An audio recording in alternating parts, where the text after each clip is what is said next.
This is a 2002 Porsche 911, and this is a 2020 Toyota Supra. Engine in the back, engine up front. Classic German engineering, upstart competitor from Japan, Germany. Let's find out which is the better driver's car on this special episode of Unfair Comparison. This is my personal 2020 Toyota Supra. This has an inline 6 3-liter engine from BMW. It has an 8-speed ZF automatic transmission. This car is built on an assembly line in Graz, Austria. This is a BMW through and through. It has been tuned by Toyota, and you can argue about that in the comments all you want.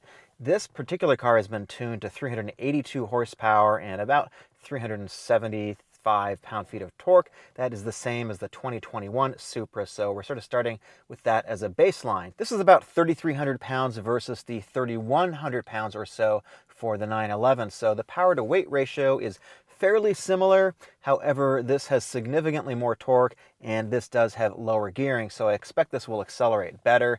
This did a 0 to 60 in 4.2 by my instrumented test at 1,700 feet. It could probably do a little bit better than that. Today I'm running on 91 pump gas, so I paid about $62,000 with tax and everything back in 2019 for this vehicle. This is one of the very first Supras to roll off the assembly line. Let's talk about mods. This has 18 by 11 wheels all around. The offset I think is about plus 45. They are Koenig Hypergrams. This car was actually the test bed for those particular wheels. The tires are Maxi's Victra VR1. They're basically a track compound. They're very sticky, and they do allow me to put down the power pretty effectively because this car has a lot of torque. I have HKS adjustable springs. I'm running C1 pads from Counterspace Garage. They're a track pad, so they do squeal a little bit. This car has been tuned, and it can make about 500 horsepower on ethanol, about 585 pound-feet of torque, but today we're running a stock tune. I also have an APR wing, which I am not running today, so aside from the wheels and tires, this car is going to be fairly stock today. The Supra does have adaptive dampers, sport and regular. Today we're going to be running in sport mode. If you're like me and you like to drive quickly, shall we say, and take some long road trips, I recently purchased this Uniden R7 radar detector. I found it to be pretty good and pretty effective. What I like about it is the range. You don't need an app to use this like some of the other detectors. It's very straightforward. It's bright. It's highly configurable. It's definitely saved me a couple of tickets. So if you want to get one, sometimes they have very good deals on Amazon after the holidays. I've seen them for as little as $200. So if you click and buy from my link, I'll make a little bit of commission. Now, I think we should take this thing for a drive. So I will be shifting manually because the 911 is manual, and I figure that makes it more equal. Okay. So this certainly makes some very good sounds. It has an insane amount of torque. And the brakes are quite effective and quite good too. These have very large rotors, and I've been very impressed with them on the track, and certainly on the street they are extremely effective, which is what you want with a car like this, where you can get up to speed quite quickly, shall we say, without any issue at all. So let's talk about the driving dynamics in this thing. So I am in sport mode. Am I in sport mode? I am indeed in sport mode, and so the shocks are on the stiffest setting right now. And the main thing with this car is it gets up and goes very, very quickly, so you sort of need to manage the speed, so to speak. The gearing is pretty low, so it really uses the power quite effectively, and there is almost no turbo lag with this car. In fact, it is pretty much imperceptible. Of all the turbo cars I've driven, this engine is pretty much at the top in terms of lack of lag. Paddle shifters are very responsive in 4, 3, 2, and the car has frankly ridiculous levels of grip, especially on the street. Now, I have modified the car imperfectly, I would say, really, because I've got all this grip from these tires now. I really should have a different set of dampers on here, but these will have to do for now. There's just a little bit too much body motion for my particular taste, although motion control is fairly well controlled, I would say, right now. Could be a little bit stiffer because I've got all this additional grip. So turn-in is pretty good in this car. Here we're going flying around a corner. Yep.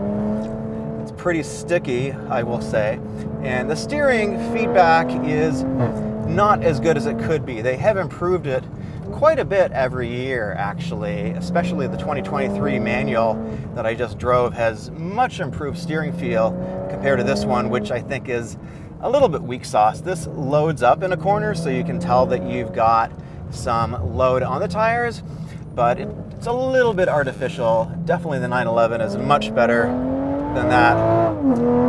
And we do have incredibly lightning quick shifts in here, which is kind of nice. And although I do really like the manual, this is no doubt quicker in a straight line, and it's really still a lot of fun to drive. Now, the chassis dynamics are where we've got big differences from the 911, and I'm looking forward to getting to that in just a moment and explaining them. But here we have, of course, front engine, rear drive. The weight balance in this car is roughly 50-50. This is a very short wheelbase, much like the 911. This is 97.1 inches, which amazingly is actually shorter than the GR86. And this car will rotate quite rapidly, but they have tuned that out with software and with some other suspension changes in the newer versions of the Supra. So that is a thing.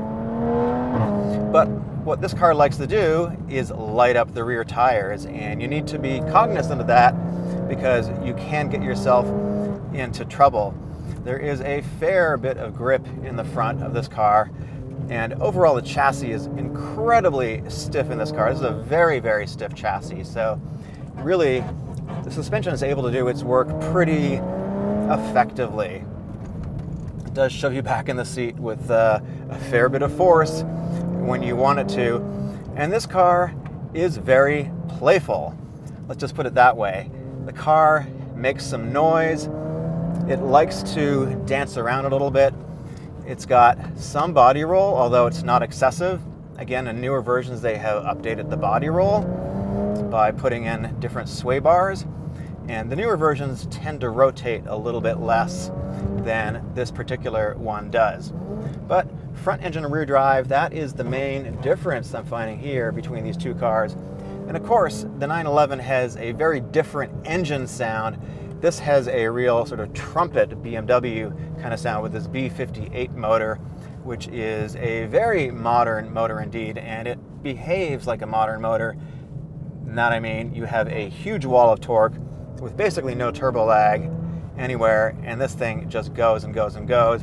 And I think that the engine is definitely part of one of the highlights of this vehicle. It is very enjoyable to drive, for me at least, and this car has a lot of character. It is playful, and yes, there is some software in here to make it do things the way it handles. It'll definitely do a little bit of correction for you. I've turned it off for this particular little video here, but if you do that on your own, I would actually recommend you only do that in track, because this car can get away from you very quickly with the short wheelbase. But this is a very entertaining car to drive. The limits are highly capable. They're much more than you're ever going to find on a road like this. So with that said, let's go drive the 911. This is a 2002 911, which means you get the fried egg headlights, which are particular to the 996 generation of Porsches. Now, this has a completely different power plant than the Supra. That is front engine rear drive layout. Here we've got rear engine rear drive layout. Now, it's a flat 6. It makes about 320 horsepower. It's a 3.6 liter, and the torque, when it was new, is somewhere around 270 pound-feet. This has made it to a 6-speed manual transmission, and this does have some suspension modifications to it, which make it much more aggressive than a regular 996. This has Öhlins adjustable shocks all the way around. I think they're 20 clicks. We're at around 14 right now. The car is very, very stiff. This also has GT3 anti-roll bars front and rear with adjustable end lengths with spherical bearings. So it's a fairly stiff setup overall. It's not the most compliant, and this is what the owner, Gus, has decided is good for him. It's a very good canyon car, but this is not really ideal as a daily driver, at least in my opinion. This has not got the refinement that the Supra does by a long shot. Of course, this car has hydraulic steering, which the Supra doesn't have, and we'll talk about that on the drive. So let's go do that. So we're on the same road, slightly different time of day. Oh, So yeah, it's not slow by any means. It's still a very, very quick car, despite the fact that we have about 20 years separating this and the Supra. The brakes in here are actually pretty good. This does have OEM pads on here, although a couple days ago we actually swapped out the fluid here for the next owner. And the transmission is quite nice indeed. So this is a very mechanical experience compared to the Supra. The steering is vastly better than what you get in the Supra. You've got the hydraulic rack, which really lets you feel everything that's going on the road. And with the spherical end links for the sway bar, you definitely get things transmitted. You can definitely feel what's going on in here. Power is really good. Transmission, heel and toes really nicely. And that sounds really good. I love the sound of the flat six engine. It reminds me a lot of my 987.1 Cayman S that I had with basically the same engine right behind your head. It is so nice. So here we are coming up to a nice little sharp hairpin. Easy to heel and toe because the gas pedal is hinged off the floor as it should be. You really know what's going on with this car. And this is quite a stiff ride compared to a stock 911. This is a lot stiffer than a stock one. And man, it just tells you what's going on. Now this car of course has got 20 years on it. It has been driven quite a bit, so it's got lots of little squeaks and rattles in here. It definitely does not have the refinement of a modern car at all. So if you're looking for a refined kind of experience, nah, this is not it. Now it doesn't mean that it's bad. In fact, it is quite good. Very little understeer in here. Quite stiff, and I understand that some of the wheels can lift up mid-corner due to the stiffness of the suspension. Little heel and toe. Yeah, this is a very engaging car to drive. It really is much more mechanical. I keep saying that. It is much more sort of intoxicating to put your foot down and hear that motor. Now you'll notice that I am sitting in a non-stock seat. That's because the stock seats in here absolutely suck. You slide around on the slippery leather, and this particular one didn't have, I don't know if the sport buckets, whatever they were, they're not very good. So the owner is going to put the stock seats back in here for sale. This is much more enjoyable for driving a Canyon, and you definitely get more transmission of what's going on into your butt through these seats too. Now, I don't know if it's just Porsche steering or old steering, but there is a little dead spot on center here with this car. You don't really notice it on a road like this, but when you are on the freeway, you sort of notice a little dead spot. Sounds really good. So you probably can get a sense of how much I'm enjoying driving this thing. It is a very capable car indeed. And sure, the Supra might be faster in a straight line, but this is way more connected and way more dialed in for a canyon carving experience like this. I mean, they are both equally capable. The Supra might even be more capable, but this just feels so much more enveloping and engrossing and engaging. But I will say, it does feel like an old car. And if you don't like old cars, I would not recommend you get something like this. I would recommend you get something that has been built in the last decade or so, because this definitely has old car feel, if you know what I mean. Things are just not quite as buttoned down and as tight as they were, but everything really does feel super good in this car. I don't know if that was a GT 350, probably a GT. I'm talking about a Mustang back there. Now, because you've got the rear motor way out in the rear, you do need to manage the way that you transfer the weight in this car, because this will swap ends if you're not being careful. This does have the first generation of Porsche PSM, Porsche Stability Management. It does a pretty good job. It's really not very intrusive at all. And that's the one thing I like about the Porsche stability systems is you don't really know when they're kicking in, and that's probably a good thing for a lot of drivers. But one thing you need to learn when you're driving a Porsche and you're driving quickly on canyons is not to get off the throttle when you think you're going in a little bit too hot, because that's the recipe for swapping ends and something that you really don't want. But in this car, that has been very much dialed out with the suspension. This is a very approachable, at least I think it's a very easy to drive car. If there's one thing that I think are not the biggest strong point here, it's probably the brakes, because this car can move very quickly through these corners. The brakes don't feel quite as good as a modern system, and I can feel the ABS coming in sometimes a little bit when I think it probably shouldn't. So other downsides in here is the steering wheel only adjusts in and out, not up and down. Not a big deal to me.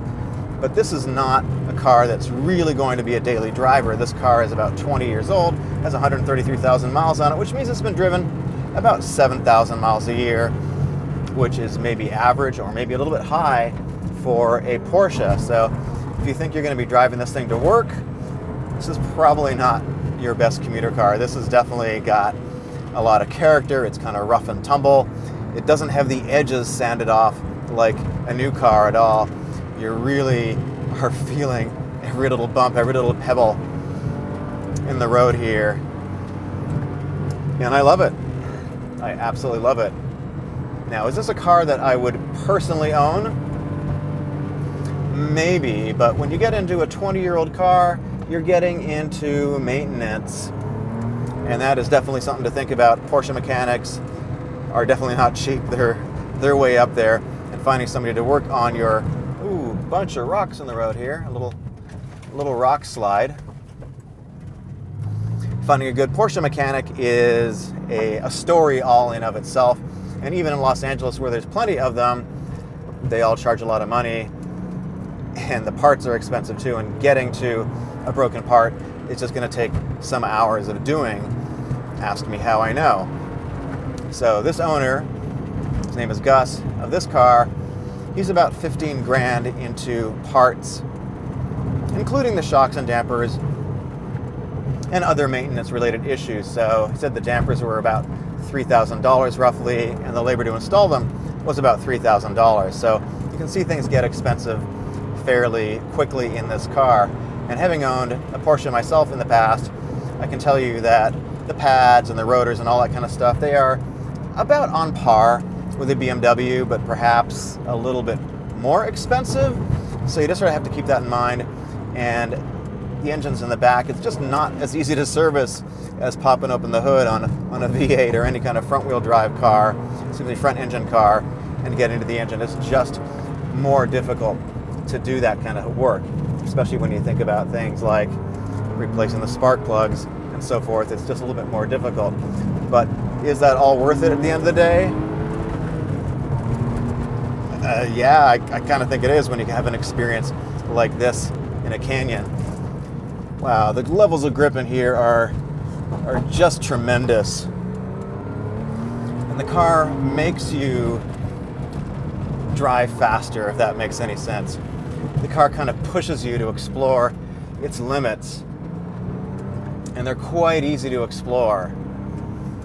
And because you've got the engine hanging out the back, corner exit is just a joy. You get on the gas and the car just kind of hooks up and goes. It's very, very entertaining. And although this car is really, really stiff, it is definitely finely tuned for slicing and dicing canyons like this. So is this better than the Supra? Really, I guess that's the ultimate question. And in terms of a driving experience in a canyon like this, I think it is. But this might not be for everybody. Not everybody buys a Porsche to go canyon carving. People buy them for all kinds of different reasons. People drive at different speeds. So it's really what you're after. This does not have any of the niceties in terms of technology that a newer car has. There's no Apple CarPlay in here. Sure, it has the Bose stereo, but it's really not that great. And there's so much road noise in here anyhow that's being transmitted that the stereo is really not something you're going to spend much time listening to. So let's head back and let's see how the Supra compares to this 911 on balance. Is it really unfair to compare a 21-year-old 911 against the latest generation Supra?